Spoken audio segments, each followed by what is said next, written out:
Hi everyone, Tim the Plane Man here, and welcome back to Plane Time. I'm here to talk about, it's a bit of a wrap up of the build of the Dancing Wing Sopwith Pup, and you can see the other video, that we just uploaded with the finished build. I mean, here's the plane here. I've added some decals, which from calligraphics.com, which look pretty awesome, and I'll post a link in the description just below. But what we're going to talk about is some of the little challenges and problems that I had to overcome during the build. You can watch, of course, the entire series of videos to try and figure those things out, but it might, I don't know, it might help, I'm hoping, to have just one place where I put together all of these things. Nothing insurmountable, obviously. The plane came together very nicely from the original box, the kit. It came from Dancing Wings Hobby to the final finished model.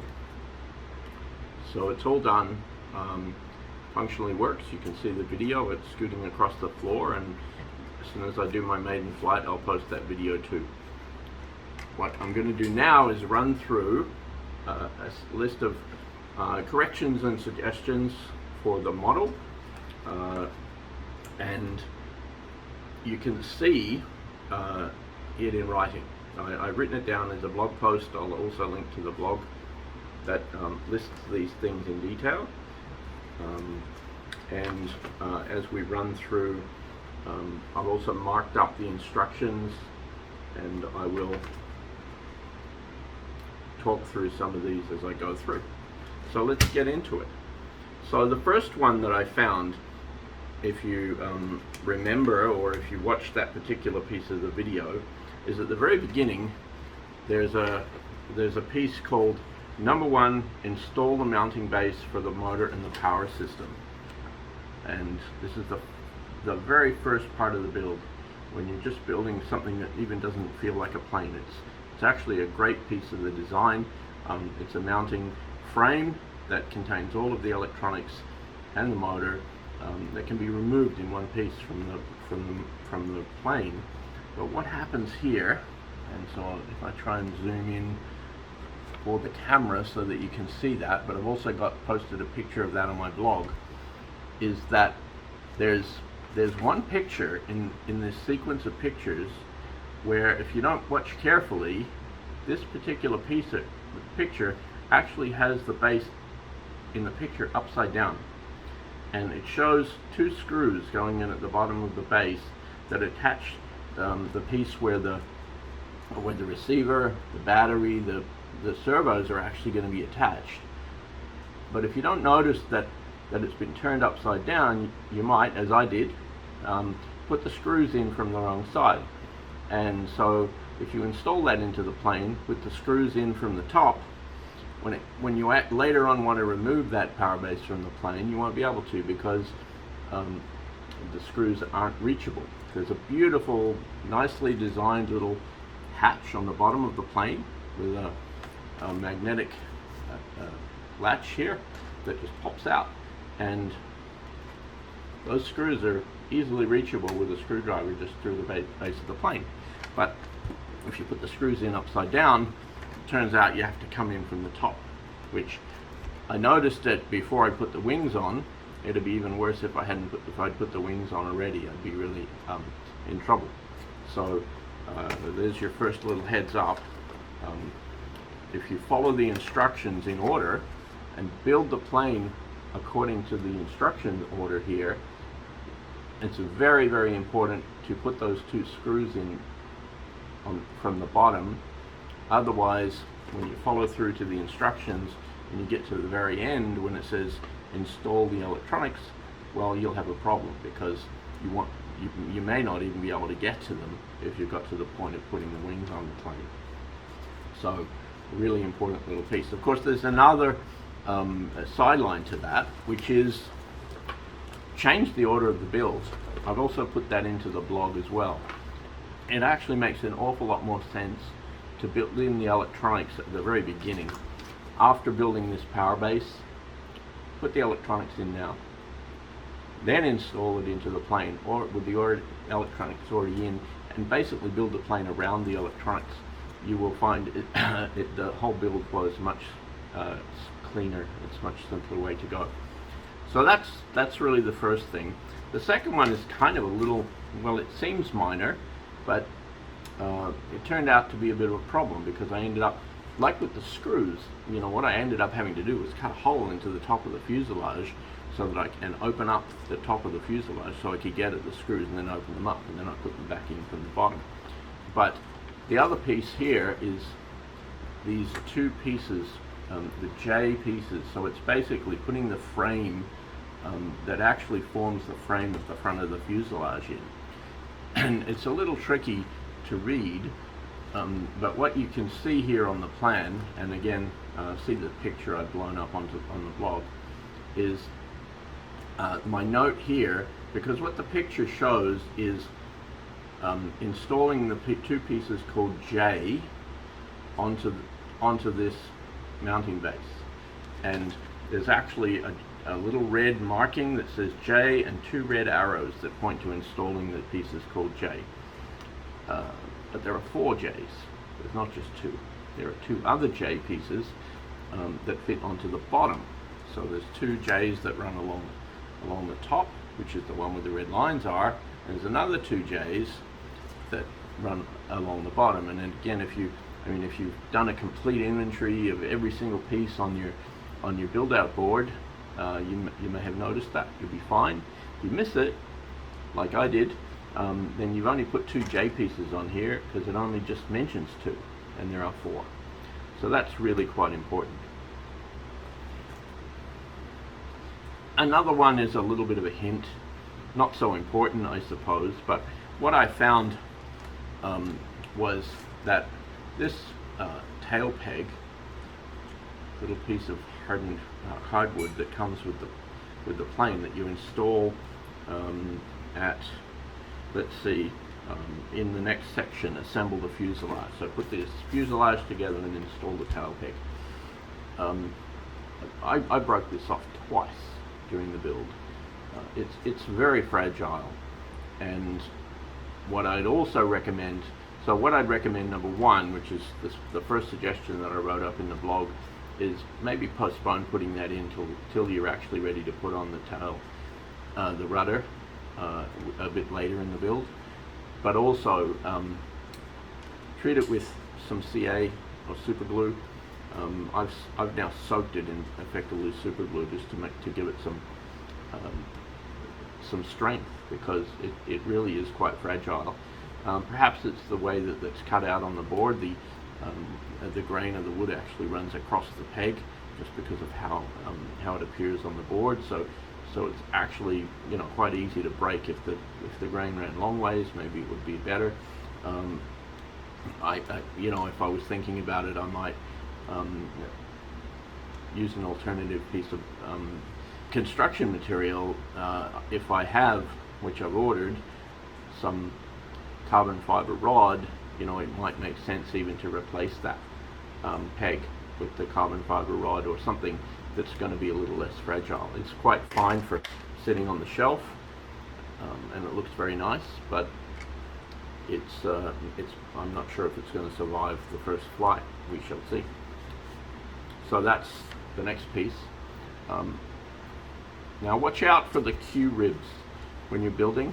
This one's really just a bit of a suggestion.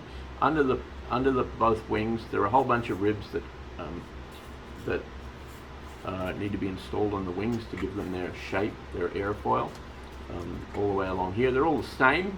They're almost all the same. Every single one of them is an R until you get on the bottom wing. This is a Q. So the Q has to be different, because the Q, as you can see, actually goes over this spar that sticks out from the fuselage to hold it into place. That Q is quite important. If you've gone ahead and put the Q in the wrong place, you go to install the bottom wings onto the plane, you're going to have a problem, because there's a little slot that needs to go into this. So make sure to get 2 Qs here on the bottom wing. All the others are Rs, and that's fine. Now, the push rods, connecting the push rods to the servos. So this was really quite tricky. I guess, I mean, I can't show you it now because everything's all together, but there are detailed pictures in the video. I'd actually recommend watching the video in this particular case, and also I put some blow-ups of picture from the plan, which is, comes along here. So this is under section 6, and it's install the push rods for the servos there.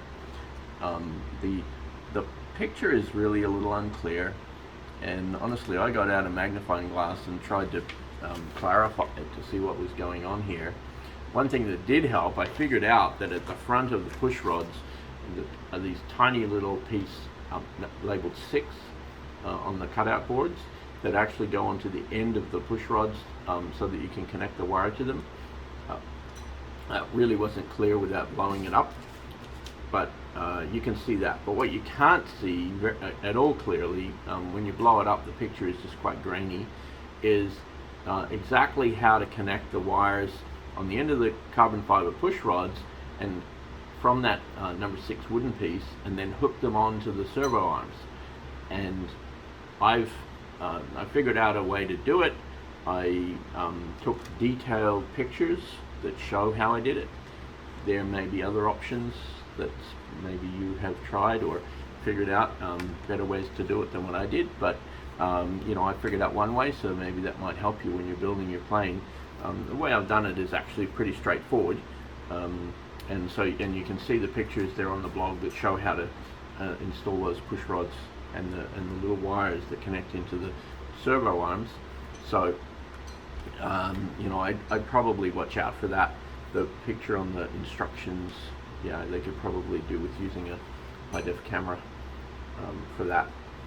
Now the other thing that happened was when I went to install the motor on the front of the plane, there's and I'm using a brushless motor. It came with a kind of a partially built out kit with a motor, an ESC, 2 servos, and the plane came together. I bought it that way off Amazon, which was kind of nice and kind of handy to have all the pieces that were kind of known to work.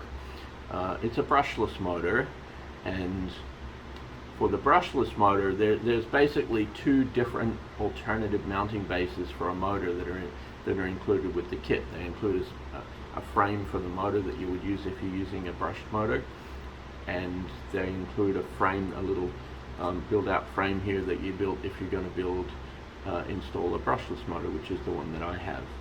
And that frame included a little peg, a little screw for putting on nose weight to balance the center of gravity. And when you put the nose weight onto the screw, as per the instructions, the cowling will not fit back onto the plane. It just won't work.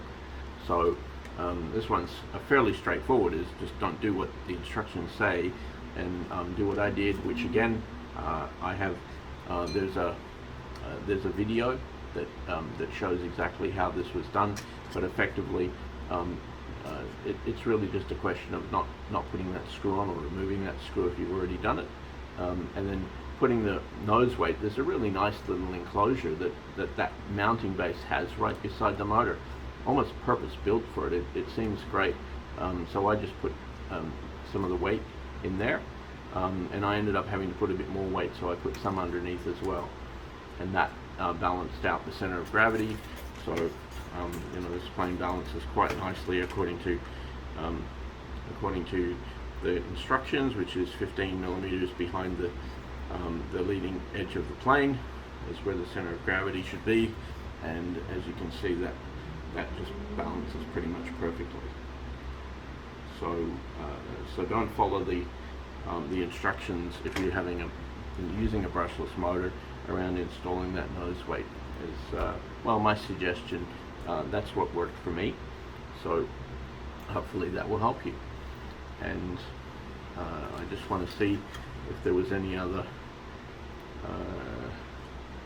comments.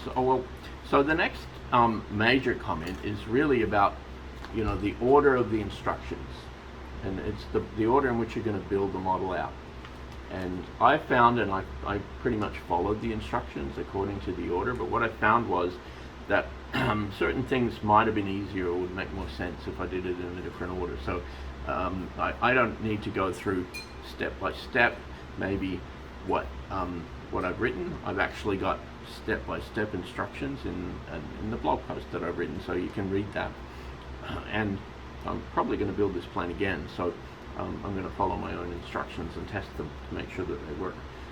A key here is really the most important aspect of that is something I mentioned to you already, which is the plane is, it basically describes in the instructions building the structure, building the fuselage, building the cowling and the wheel assembly, building out the wings and attaching to the plane, and then there's a section labeled number 6 at the end to build in the electronics, add them to the model. Well, it would be a good idea, a very, very good idea, I'd suggest, to put the, as I mentioned already, to put the electronics in pretty much as soon as you have the frame available for them at the very beginning of the build, and then after getting to the point of having built out the fuselage, add in connecting the electronics to the control rods so that they're already in place when you build the rest of the structure around them. It really was quite awkward and fiddly to get the control rods in by doing it at the end after doing the electronics. And if I had to put the electronics in first, put in the control rods, by the time I got to just adding the rudder and the elevator to the plane, and then just connecting in the control rods would have been just a really simple thing to do. Would have made it much easier. So that's it. And what it boils down to is that it's a really nice kit. Everything is there, and everything that you need, and everything works. But it probably, there's a couple of things in the instructions that might help you, which is what I've tried to do here.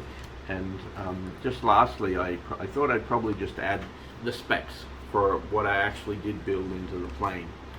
So what I've done is I've used the brushless motor, which is an MM1104, again from Dancing Wings Hobby. They supply that motor with their, I think it's some kind of partnership they have with AEO RC, or maybe they're even part of the same company. MM1104, it's a 3700 kV motor, and that was included with the kit from Amazon. The kit also included an ESC. I didn't use that. I actually bought an AEO RC RX144E DSMX compatible receiver, and I've included the link in the blog, so you can look that up. It has an included 5 amp 1S ESC, so perfect for driving this little motor, and reduces the weight by more than 5 grams by not having to include that ESC in the plane, which is great. And then 2 1.7 gram micro servos. I think they're digital, it seems to be from the instructions. It's not really that clearly documented. Tiny little digital servos included in the plane that control the rudder and the elevator, and that was included with the kit. But they're actually, again, AERC, they're or X-Servo brand, but AERC sells them. You can buy them in packs of 4. They're quite nice little servos, and they work. I didn't have any problem with the servos whatsoever. And then lastly, I needed a battery. So what I did buy was a 150 milliamp 1S30C LiPo battery, and I've included the link for that.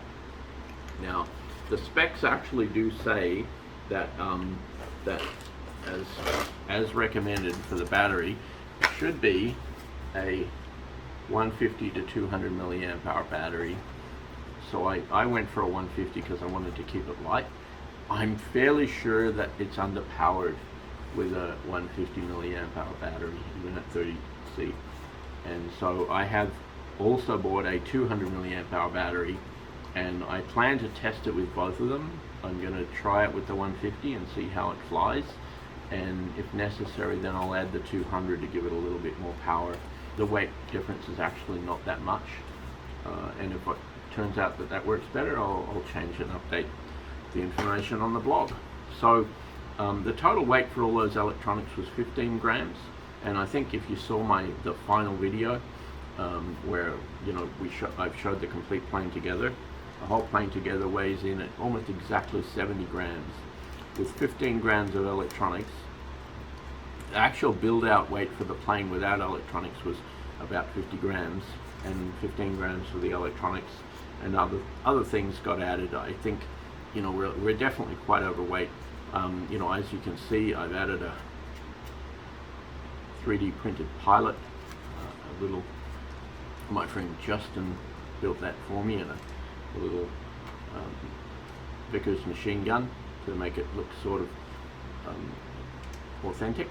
And as I also mentioned, the decals, which don't come with the model, I've added those. I bought them from Cali Graphics, but that probably adds just a little bit of weight. So, but without the little optional extras, I was at 70 grams, and the recommended flying weight is 50.